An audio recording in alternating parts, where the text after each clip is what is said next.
ਸੰਦੀਪ ਮੋਟਾ ਮਸਲਾ ਇਹ ਹੈ ਕੀ ਹੈ ਜਿਹੜਾ ਮਣੀਪੁਰ ਦੇ ਵਿੱਚ ਚੱਲ ਰਿਹਾ ਜੋ ਵਾਪਰ ਰਿਹਾ। जिस तरह तुसीं आप ही गल कीती है कि मणीपुर दे विच दो वड्डे भाईचारे ने, मतलब उहदे विच जिहड़ा डोमीनेंट भाईचारा वो मैती है ते कुकी उत्थे मिनोरिटी ने, ते कुकियां दा जिहड़ा धर्म आ वो क्रिश्चियंस ने ते जिहड़े मैती ने वो हिंदू ने। तां उत्थे बीजेपी दी सरकार है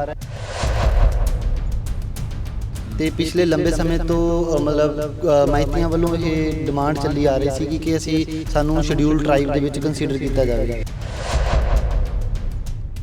ਜਿਹਦਾ ਕਿ ਉਹਨਾਂ ਦੇ ਜਿਹੜਾ ਕੁੱਕੀ ਭਾਈਚਾਰਾ ਉਹਦੇ ਵਿੱਚ ਵਿਰੋਧ ਪਾਇਆ ਜਾ ਰਿਹਾ ਸੀ। ਤੇ ਇਸ ਮੰਗ ਨੂੰ ਲੈ ਕੇ ਜਦੋਂ ਇੱਕ ਸਪਾਰਕ ਉੱਠਦਾ ਕਿ ਉਹਨਾਂ ਨੂੰ ਮਤਲਬ ਇਹ ਮੰਗ ਜ਼ੋਰ ਫੜਦੀ ਆ ਕਿ ਹਾਂ ਉਹਨਾਂ ਨੂੰ ਦਿੱਤਾ ਜਾਏਗਾ, ਤਾਂ ਉਦੋਂ ਕੁੱਕੀ ਭਾਈਚਾਰੇ ਵੱਲੋਂ ਇਹਦਾ ਵਿਰੋਧ ਕੀਤਾ ਜਾਂਦਾ। ਤਾਂ ਉਸ ਪੂਰੇ ਕਲੈਸ਼ ਦੇ ਵਿੱਚ ਫਿਰ ਉਹ ਐਡੀ ਵੱਡੀ ਸਮੱਸਿਆ ਬਣ ਜਾਂਦੀ ਹੈ ਕਿ ਦੋ ਧੜਿਆਂ ਦੇ ਵਿੱਚ ਪਾਟ ਦਿੰਦੀ ਆ ਮਣੀਪੁਰ ਦੀ ਜਿਹੜੀ ਸੁਸਾਇਟੀ ਹੈ। ਤੇ ਬੀਜੇਪੀ ਦੀ ਸਰਕਾਰ ਆ, ਉੱਥੇ ਬੀਜੇਪੀ ਦੀ ਸਰਕਾਰ ਇਸ ਪੂਰੇ ਮਸਲੇ ਨੂੰ ਹੱਲ ਕਰਨ ਦੇ ਵਿੱਚ ਫੇਲ ਹੋਈ ਆ। ਤੇ ਮਤਲਬ ਮੋਦੀ ਸਰਕਾਰ ਤਾਂ ਇਹ ਇੱਕ ਵੱਡਾ ਤਰਾਸਦੀ ਹੈ ਕਿ ਭਾਰਤੀ ਹਕੂਮਤ ਜਿਹੜੀ ਹੈਗੀ ਆ ਉਹ ਇਹ ਘਟਨਾਵਾਂ ਨੂੰ ਸ਼ਹਿ ਵੀ ਦਿੰਦੀ ਆ, ਕੋਈ ਜਸਟਿਸ ਦੀ ਉਮੀਦ ਵੀ ਨਹੀਂ ਹੁੰਦੀ। ਮਣੀਪੁਰ ਦੇ ਵਿੱਚ ਦੋ ਮਹਿਲਾਵਾਂ ਦੀ ਵੀਡੀਓ ਸਾਹਮਣੇ ਆਉਣ ਤੋਂ ਬਾਅਦ ਹੁਣ ਇੱਕ ਵਾਰ ਫਿਰ ਤੋਂ ਮਣੀਪੁਰ ਚਰਚਾ ਦੇ ਵਿੱਚ ਹੈ, ਜਿਹੜਾ ਨੈਸ਼ਨਲ ਮੀਡੀਆ ਦੀਆਂ ਸੁਰਖੀਆਂ ਤੋਂ ਕਿਤੇ ਦੂਰ ਚਲਾ ਗਿਆ ਸੀਗਾ। ਮਣੀਪੁਰ ਦਾ ਮਸਲਾ ਦਰਅਸਲ ਹੈ ਕਿ ਮਣੀਪੁਰ ਦੇ ਵਿੱਚ ਕੁੱਕੀ ਤੇ ਮਤਈ ਭਾਈਚਾਰੇ ਆਪਸ ਵਿੱਚ ਆਮਣੋ ਸਾਹਮਣੇ ਕਿਉਂ ਹਨ, ਔਰ ਪਿਛਲੇ 77 ਦਿਨਾਂ ਤੋਂ ਮਣੀਪੁਰ ਹੈ ਜਿਹੜਾ ਉਹ ਜਲ ਰਿਹਾ। ਮਣੀਪੁਰ ਦੇ ਵਿੱਚ ਜਿਹੜਾ ਇਹ ਫਸਾਦ ਨੇ ਹੋ ਰਹੇ ਨੇ, ਕਦੇ ਕਿਸੇ ਦਾ ਘਰ ਜਲਾ ਦਿੱਤਾ ਜਾਂਦਾ, ਕਦੇ ਕਿਸੇ ਦਾ ਘਰ ਜਲਾ ਦਿੱਤਾ ਜਾਂਦਾ। ਤਾਂ ਪੂਰੇ ਮਸਲੇ ਨੂੰ ਸਮਝਦੇ ਹਾਂ ਮੋਟਾ ਹੈ ਕੀ ਹੈ। ਮੇਰੇ ਨਾਲ ਸੰਦੀਪ ਨੇ, ਸੰਦੀਪ ਸਟੂਡੈਂਟ ਫੋਰ ਸੁਸਾਇਟੀ ਦੇ ਨਾਲ ਸੰਬੰਧਿਤ ਨੇ ਔਰ ਪੰਜਾਬ ਯੂਨੀਵਰਸਿਟੀ ਦੇ ਵਿੱਚ PhD ਕਰ ਰਹੇ ਨੇ, ਰਿਸਰਚ ਸਕਾਲਰ ਨੇ।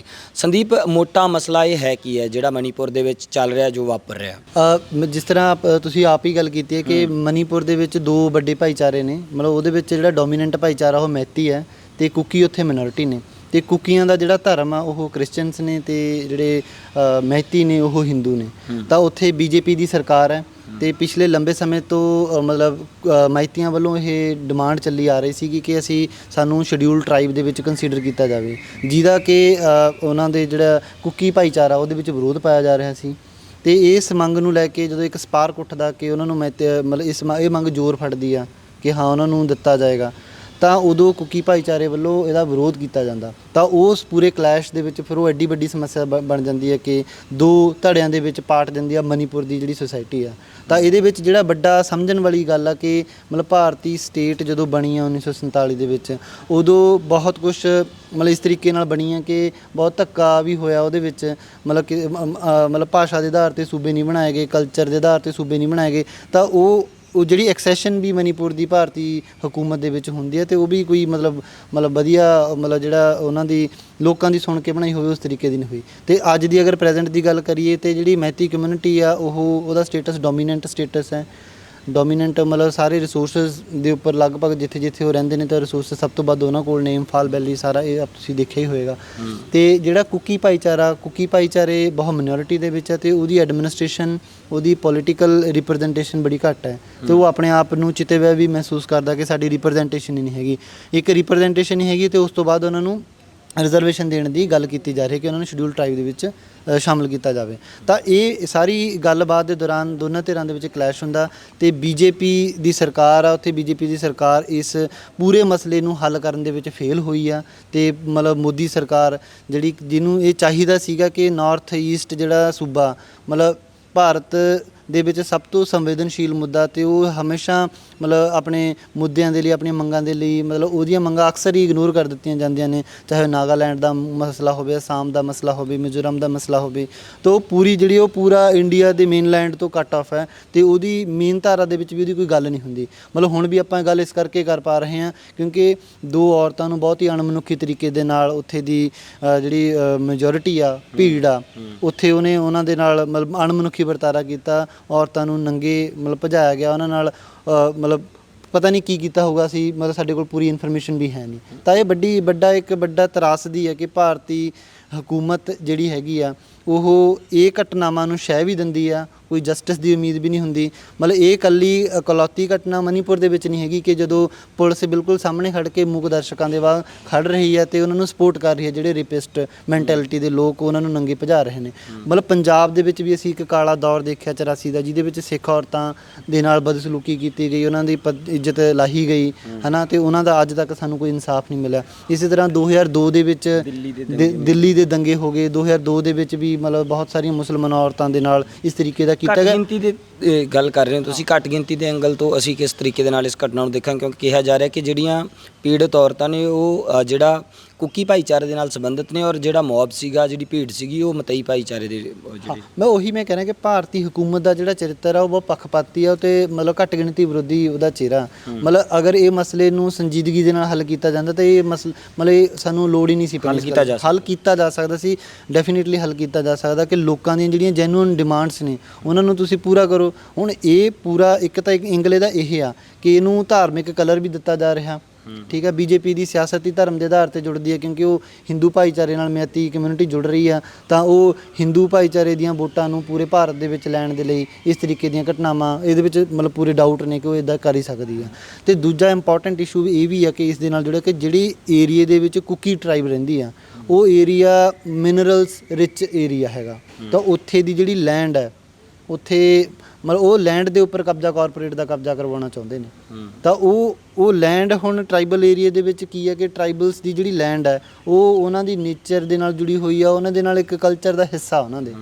ਤੇ ਉੱਥੇ ਇੱਕ ਇਹਦੇ ਨਾਲ ਇੱਕ ਹੋਰ ਜੁੜਵੀਂ ਸਮੱਸਿਆ ਇਹ ਹੈ ਕਿ ਉਹ ਜਿਹੜੀ ਲੈਂਡ ਅੱਜ ਦੀ ਡੇਟ ਦੇ ਵਿੱਚ ਉੱਥੇ ਮਤਲਬ ਅਫੀਮ ਦੀ ਜਾਂ ਭੁੱਕੀ ਦੀ ਖੇਤੀ ਕੀਤੀ ਜਾਂਦੀ ਹੈ, ਤਾਂ ਉਹਦਾ ਕੋਈ ਆਲਟਰਨੇਟਿਵ ਬਦਲ ਵੀ ਹੈ ਨਹੀਂ, ਤਾਂ ਉਹਦੇ ਨਾਲ ਉਹ ਆਪਣੀ ਜ਼ਬਰ ਕਰਦੇ ਨੇ। ਤੇ ਸਰਕਾਰ ਉਸ ਚੀਜ਼ ਦਾ ਬਹਾਨਾ ਲੈ ਕੇ ਉਹ ਜਿਹੜੀ ਲੈਂਡ ਹੈ ਉਹ ਕਾਰਪੋਰੇਟਾਂ ਦੇ ਹਵਾਲੇ ਕਰਨਾ ਚਾਹੁੰਦੀ ਆ।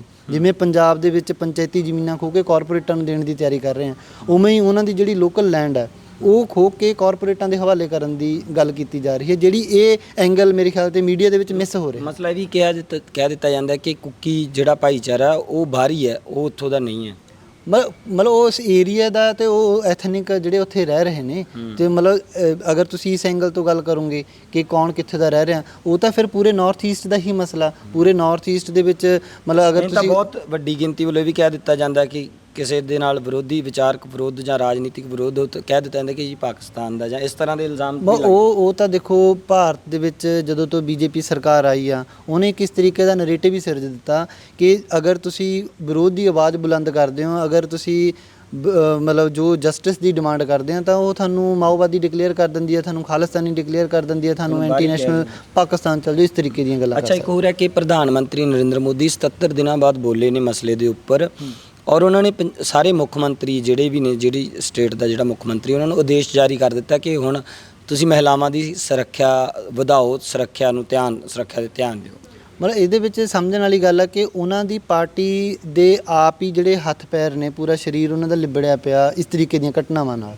ਮਤਲਬ ਬ੍ਰਿਜ ਭੂਸ਼ਣ ਮਤਲਬ ਸਿੱਧਾ ਸਾਫ਼ ਸਪਸ਼ਟ ਜਿਹਾ ਕੇਸ ਆ, ਜਿਹਦੇ ਉੱਪਰ ਪ੍ਰਾਈਮਾ ਫੇਸੀ ਐਵੀਡੈਂਸਿਸ ਹੈਗੇ ਨੇ, ਮਤਲਬ ਪਹਿਲਵਾਨਾਂ ਨੇ ਸ਼ਿਕਾਇਤਾਂ ਕੀਤੀਆਂ ਨੇ, ਬਟ ਉਹ ਮਸਲੇ ਨੂੰ ਇੰਨਾ ਪੂਰਾ ਸਰਕਾਰੀ ਤੰਤਰ ਉਹਨਾਂ ਦੇ ਮਗਰ ਲਗਾ ਦਿੱਤਾ ਗਿਆ ਕਿ ਪੂਰਾ pressure, administrative pressure, political pressure, ਤੇ ਉਹਨਾਂ ਦੀ ਡਿਮਾਂਡ ਨੂੰ ਹਲੇ ਤੱਕ ਹੱਲ ਨਹੀਂ ਕੀਤਾ ਗਿਆ। ਤੇ ਬ੍ਰਿਜ ਭੂਸ਼ਣ ਨੂੰ ਮਤਲਬ ਇੱਕ ਤਾਂ ਗੌਰਮੈਂਟ ਇਸ ਤਰੀਕੇ ਦੀ ਹੈ ਜਿਹੜੀ ਬਿਲਕੁਲ ਪੱਖਪਾਤੀ ਆ, ਉੱਪਰ ਤੋਂ ਇੰਡੀਅਨ ਸਟੇਟ ਦੇ ਜਿਹੜੇ ਹੋਰ ਅੰਗ ਨੇ ਜਿਵੇਂ ਕਿ ਜੁਡੀਸ਼ਰੀ ਆਮ ਤੌਰ ਤੇ ਜਿਹੜੇ ਐਕਟਿਵਿਸਟ ਨੇ ਉਹਨਾਂ ਨੂੰ ਜੇਲ੍ਹਾਂ ਵਿੱਚ ਉਹਨਾਂ ਦੀ ਸੁਣਵਾਈ ਕਰਨ ਦੇ ਲਈ, ਜਿਨ੍ਹਾਂ ਤੇ ਯੂਏਪੀ ਧੱਕੇ ਨਾਲ ਖਾਸ ਤੌਰ ਤੇ ਲਾਇਆ ਹੋਇਆ, ਟੀਚਰਾਂ ਤੇ ਲਾਇਆ ਹੋਇਆ, ਸਾਈਂ ਬਾਬਾ ਦਾ ਕੇਸ ਹੈ, ਉਹਨਾਂ ਦੀ ਸੁਣਵਾਈ ਤੱਕ ਨਹੀਂ ਕਰ ਰਹੀ।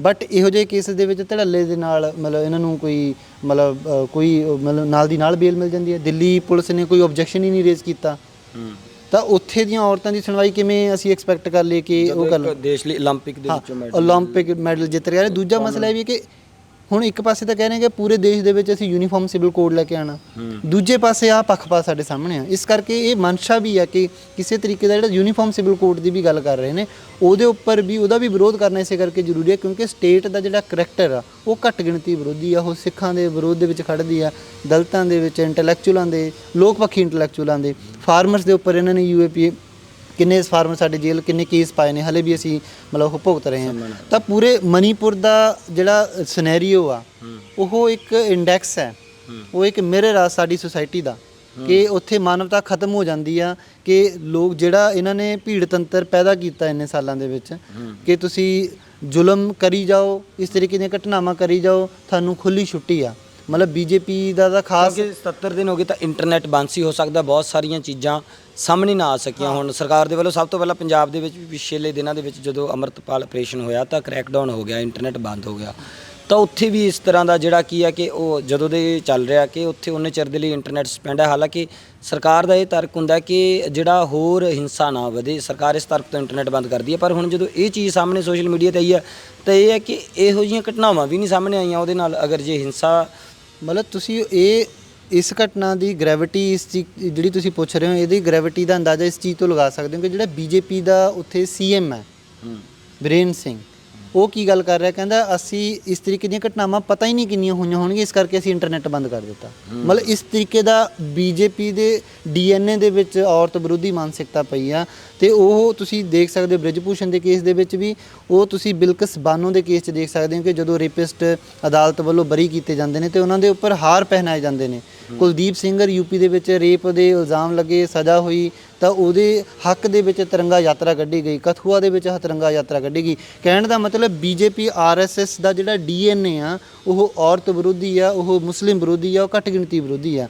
ਤਾਂ ਉਹਦਾ ਬਦਲ ਸਾਨੂੰ ਸੋਚਣਾ ਪਏਗਾ ਕਿ ਸੁਸਾਇਟੀ ਜਿਸ ਹੱਦ ਤੱਕ ਉਹਨਾਂ ਨੇ ਗੇਰ ਦਿੱਤੀ ਆ, ਜਿਸ ਹੱਦ ਤੱਕ ਲੋਕਾਂ ਦੇ ਮਾਈਂਡ ਨੂੰ ਕਮਿਊਨਲਾਈਜ਼ ਕਰ ਦਿੱਤਾ, ਉਹਨੂੰ ਇੱਕ ਰੈਵੋਲੂਸ਼ਨਰੀ ਪੋਲਿਟਿਕਸ ਦੇ ਨਾਲ ਹੀ ਬਦਲਿਆ ਜਾ ਸਕਦਾ। ਤਾਂ ਇਹਨਾਂ ਚੀਜ਼ਾਂ ਦਾ ਹੱਲ ਕਿੱਥੇ ਪਿਆ ਮੰਨਦੇ ਹੋ, ਕਿੱਥੇ ਜਾ ਕੇ ਇਹ ਖੜਨਗੀਆਂ? ਇੱਕ ਪਾਸੇ ਤਾਂ ਅਮਰੀਕਾ ਦੇ ਵਿੱਚ ਪ੍ਰਧਾਨ ਮੰਤਰੀ ਜਦੋਂ ਕਹਿੰਦੇ ਨੇ ਕਿ ਸਾਡੇ ਡੀਐਨਏ ਦੇ ਵਿੱਚ ਡੈਮੋਕ੍ਰੇਸੀ ਹੈ, ਤਾਂ ਇਹ ਡੈਮੋਕ੍ਰੇਸੀ ਦੀਆਂ ਨੀਹਾਂ ਕਿੱਥੇ ਕੁ ਨੇ? ਇਹ ਜਿਹੜੀ ਉਸ ਡੈਮੋਕ੍ਰੇਸੀ ਦੇ ਵਿੱਚ ਇਸ ਤਰ੍ਹਾਂ ਦੇ ਅਗਰ ਵਰਤਾਰੇ ਵੀ ਹੋ ਰਹੇ ਨੇ, ਬਟ ਡੀਐਨਏ ਭਾਰਤੀ ਹਕੂਮਤ ਦਾ ਡੀਐਨਏ ਦੇ ਵਿੱਚ ਪੱਖਪਾਤ ਹੈ। ਤੇ ਮਤਲਬ ਇਹ ਬਹੁਤ ਹੀ ਬ੍ਰਾਹਮਣੀ ਗੱਲ ਹੈ, ਜੱਤ ਪਾਤੀ ਹੈ, ਇਹ ਮਤਲਬ ਔਰਤ ਵਿਰੋਧੀ ਹੈ। ਤਾਂ ਇਹ ਇੱਕ ਖਾਸ ਕਲਾਸ ਨੂੰ ਵੀ ਰਿਪਰੈਜ਼ੈਂਟ, ਕਾਸਟ ਨੂੰ ਵੀ ਰਿਪਰੈਜ਼ੈਂਟ ਕਰਦੀ ਹੈ। ਮਤਲਬ ਇਹਦਾ ਮਤਲਬ ਇਹ ਵੀ ਨਹੀਂ ਹੈਗਾ ਕਿ ਇਹ ਹਿੰਦੂਆਂ ਦੇ ਪੱਖੀ ਨੇ, ਇਹ ਹਿੰਦੂਆਂ ਦੇ ਪੱਖੀ ਵੀ ਨਹੀਂ ਹੈਗੇ। ਅਗਰ ਤੁਸੀਂ ਇਹ ਪੂਰੇ ਵਰਤਾਰੇ ਦੇ ਵਿੱਚ ਬਹੁਤ ਸਾਰੀਆਂ ਮਹਿਲਾਵਾਂ ਇਹੋ ਜਿਹੀਆਂ ਵੀ ਮਿਲਦੀਆਂ ਨੇ, ਇਹੋ ਜਿਹੇ ਕੇਸਿਸ ਵੀ ਮਿਲਦੇ ਨੇ, ਚਾਹੇ ਦਲਿਤ ਨੇ। ਮਤਲਬ ਉਹ ਜਦੋਂ ਉਹਨਾਂ ਦੇ ਉੱਪਰ ਕੇਸ ਆਉਂਦਾ ਤਾਂ ਉਹ ਦਲਿਤ ਹੋ ਜਾਂਦੇ ਨੇ, ਇਲੈਕਸ਼ਨ ਦੇ ਟਾਈਮ ਤੇ ਉਹ ਹਿੰਦੂ ਹੋ ਜਾਂਦੇ ਨੇ। ਠੀਕ ਹੈ, ਤਾਂ ਇਹ ਪੂਰੇ ਵਰਤਾਰੇ ਨੂੰ ਭਾਰਤੀ ਹਕੂਮਤ ਬੜਾ ਪੱਖਪਾਤੀ ਹੈ, ਇਹ ਲੋਕਾਂ ਨੂੰ ਰਿਪਰੈਜ਼ੈਂਟ ਨਹੀਂ ਕਰਦਾ। ਇਹਦਾ ਹੱਲ ਸਾਨੂੰ ਲੋਕ ਪੱਖੀ ਬਦਲ ਕੱਢਣਾ ਪਏਗਾ। ਜਮਾਤੀ ਲਾਈਨ ਤੇ ਲੋਕਾਂ ਨੂੰ ਜਿਹੜੇ ਵੀ ਲੁੱਟੇ ਖਸੁੱਟੇ ਜਾ ਰਹੇ ਨੇ, ਚਾਹੇ ਉਹ ਦਲਿਤ ਨੇ, ਟਰਾਈਬਲਸ ਦੇ ਉੱਪਰ ਆਪਰੇਸ਼ਨ ਪ੍ਰਹਾਰ ਚੱਲ ਰਿਹਾ, ਮਤਲਬ ਕਿਸਾਨਾਂ ਨੂੰ, ਮਜ਼ਦੂਰਾਂ ਨੂੰ, ਮਤਲਬ ਇੱਕ ਲਾਈਨ ਤੇ ਸਾਨੂੰ ਇਕੱਠਾ ਕਰਨਾ ਪਏਗਾ। ਇਕੱਠਾ ਕਰਕੇ ਇੱਕ ਵਿਰੋਧ ਕਰਦੇ ਹੋਏ ਇਸ ਸਟੇਟ ਨੂੰ ਬਦਲਣਾ ਪਏਗਾ, ਪੂਰੇ ਦੇ ਪੂਰੇ ਤਾਣੇ ਨੂੰ, ਤਾਂ ਜਾ ਕੇ ਇਹਦਾ ਹੱਲ ਕੱਢਿਆ ਜਾ ਸਕਦਾ। ਅਦਰਵਾਈਜ਼ ਸਰਕਾਰਾਂ ਬਦਲੀ ਜਾਣਗੀਆਂ, ਹੱਲ, ਕਿਉਂਕਿ ਸਟੇਟ ਦਾ ਨੇਚਰ ਉਹ ਦਬਾਉਂਦੀ ਹੈ ਤੇ ਉਹ ਐਕਸਪਲੋਇਟ ਕਰਦੀ ਹੈ, ਕਿਉਂਕਿ ਇਹਦੇ ਵਿੱਚ ਹੀ ਉਹਦੀ ਬਣਤਰ ਬਣੀ ਹੋਈ ਆ, ਉਹਦਾ ਡੀਐਨਏ ਸਟਰਕਚਰਿੰਗ ਉਹਦੀ ਇਸ ਤਰੀਕੇ ਨਾਲ ਹੋਈ ਹੋਈ ਆ। ਤਾਂ ਲੋਕ ਪੱਖੀ ਬਦਲ ਦੇਣ ਦੀ ਲੋੜ ਆ, ਵਿਰੋਧ ਕਰਨ ਦੀ ਲੋੜ ਆ, ਉਹਨੂੰ ਲੋਕਾਂ ਨੂੰ ਜੋੜ ਕੇ ਇਸ ਸਿਸਟਮ ਨੂੰ ਬਦਲਣ ਵੱਲ ਸਾਨੂੰ ਵਧਣਾ ਚਾਹੀਦਾ। ਠੀਕ ਹੈ ਜੀ। ਸੰਦੀਪ, ਤੁਸੀਂ ਸ਼ੁਕਰੀਆ ਤੁਹਾਡਾ ਗੱਲ ਬਹੁਤ ਬਹੁਤ ਧੰਨਵਾਦ। ਤਾਂ ਜਿਹੜਾ ਮਣੀਪੁਰ ਦੇ ਵਿੱਚ ਜੋ ਚੱਲ ਰਿਹਾ ਪਿਛਲੇ ਦਿਨਾਂ ਤੋਂ ਮੋਟੀ ਗੱਲ ਅਸੀਂ ਤੁਹਾਡੇ ਤੱਕ ਉਹ ਰੱਖੀ ਹੈ, ਔਰ ਪ੍ਰਧਾਨ ਮੰਤਰੀ ਨਰਿੰਦਰ ਮੋਦੀ ਹਰਾਂ ਨੇ ਇੱਕ ਵੱਡੀ ਸਟੇਟਮੈਂਟ ਇਹ ਵੀ ਦਿੱਤੀ ਹੈ ਕਿ ਇਹਦੇ ਨਾਲ ਪੂਰੇ 140 ਕਰੋੜ ਭਾਰਤੀ ਆ ਜਿਹੜੀ ਵੀਡੀਓ ਕਲਿੱਪ ਵਾਇਰਲ ਹੋਈ ਹੈ ਮਹਿਲਾਵਾਂ ਦੇ ਨਾਲ ਬਦਸਲੂਕੀ ਦੀ, ਸ਼ਰਮਸਾਰ ਹੋਏ ਆ। ਤਾਂ ਕੀ ਜਿਹੜਾ ਇੰਨੇ ਦਿਨਾਂ ਤੋਂ ਇੰਨਾ ਕੁਝ ਹੋ ਰਿਹਾ, ਉਦੋਂ ਪ੍ਰਧਾਨ ਮੰਤਰੀ ਕਿਉਂ ਨਹੀਂ ਬੋਲੇ? ਤਾਂ ਕੀ ਹੁਣ ਇਹ ਘਟਨਾਵਾਂ ਰੁਕਣਗੀਆਂ? ਕਿੰਨੇ ਹੀ ਲੋਕਾਂ ਦੀ ਇਹਨਾਂ ਦੰਗਿਆਂ ਦੇ ਵਿੱਚ, ਇਹਨਾਂ ਫਸਾਦਾਂ ਦੇ ਵਿੱਚ ਹੁਣ ਤੱਕ ਜਾਨ ਜਾ ਚੁੱਕੀ ਹੈ, ਜੋ ਮਣੀਪੁਰ ਦਾ ਜਿਹੜਾ ਮਸਲਾ ਹੈ। ਤਾਂ ਫਿਲਹਾਲ ਦੇ ਲਈ ਧੰਨਵਾਦ।